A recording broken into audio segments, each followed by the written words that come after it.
Good morning, students. I hope my classes are helpful to you to read your or understand your syllabus. My today's topic is seed.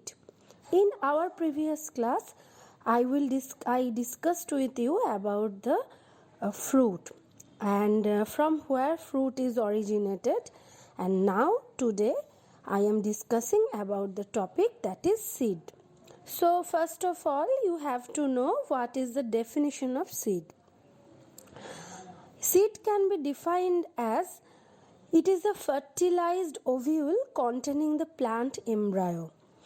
If you give a appropriate growth condition to the seed, it will become the new plant. So, seed can be defined as the fertilized ovule that containing the plant embryo. Or you can tell that seed is the unit of reproduction of a flowering plant capable of developing into another such plant. And in this definition, it is clear that seed is nothing but a fertilized ovule.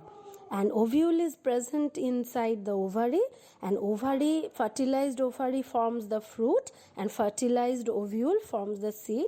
That is why seed is present inside the fruit.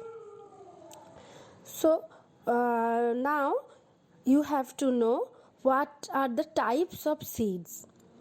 So, according to the number of cotyledons present in the seed, seed can be divided into two groups, that is monocotyledonous and dicotyledonous seed.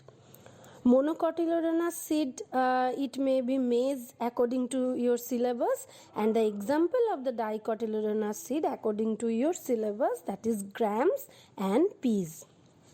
And beside these two types, there are two more categories according to the presence of endosperms in the seed, that are non-albuminous or albuminous.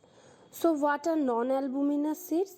The seeds do not contain any residual endosperm to store the food is called non-albuminous seed, such as pea, groundnut.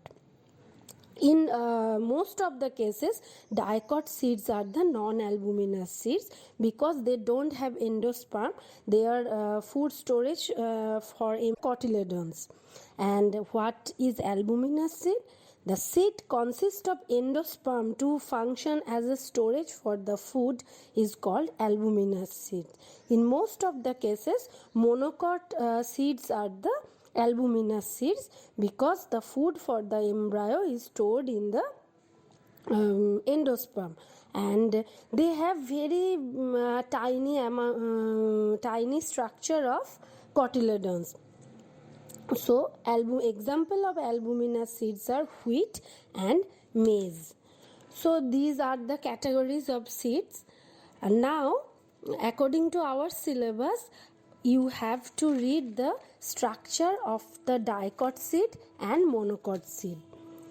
Dicot seed, such for example pea seed or gram seed, is present in your syllabus. So let's see what is the typical structure of a dicot seed. It may be pea seed or it may be gram seed, whatever you can take the example. So first of all, the outermost covering of a dicot seed is called seed coat, which is separated from the fruit coat. So in dicot seed, fruit coat and seed coats are separated. And the seed coat has two layers. The outer layer is termed as testa and inner layer is termed as tegmen. And what is the function of the seed coat? It just protects the seed when it is not germinating. The next part is hilum. You just look at the diagram I have attached with this, that hilum is a scar on the seed coat through which developing seed was attached to the fruit. And then next is micropyle. Micropyle is a small pore present above the hilum. Radicle comes out through micropyle at the time of germination. So it is clear what is hilum and what is micropyle and what are their functions. Now the most important part is embryo.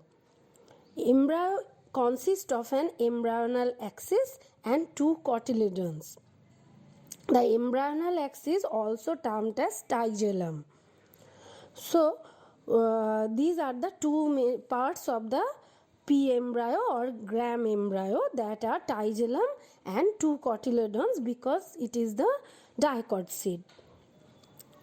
So what about the cotyledons? Cotyledons are often fleshy and full of reserve food materials in dicot plants because they don't have endosperm in mature age, so their food storage of the embryo is stored on the cotyledons, and in pea or gram seed there are the number is 2 cotyledons are present. Now the next part is radicle and plumule. They are present at the two ends of the embryonal axis or stygellum. The upper end of the stygellum is called plumule and the lower end is called radicle. And you have already know that from the radicle root system are arised and from the plumule shoot system are arised. Now the next part is nodal zone. The middle portion of embryonal axis where parts of seeds are attached is called the nodal zone. The upper part of the nodal zone is called epicotyle and the lower part of the nodal zone is called hypocotyle. So these are the two main part of the nodal zone.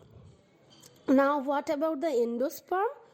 In gram pea plants, the endosperm is not present in mature seed. That is why they are called non-endospermous or non-albuminous seed, as I already told you. So these are the typical structure of a dicot seed. You have to read this at from this class and you from your book, and just practice the diagram for your examination that I attached with this. Okay students, so this is all about the dicot seed I told you. Okay, thank you.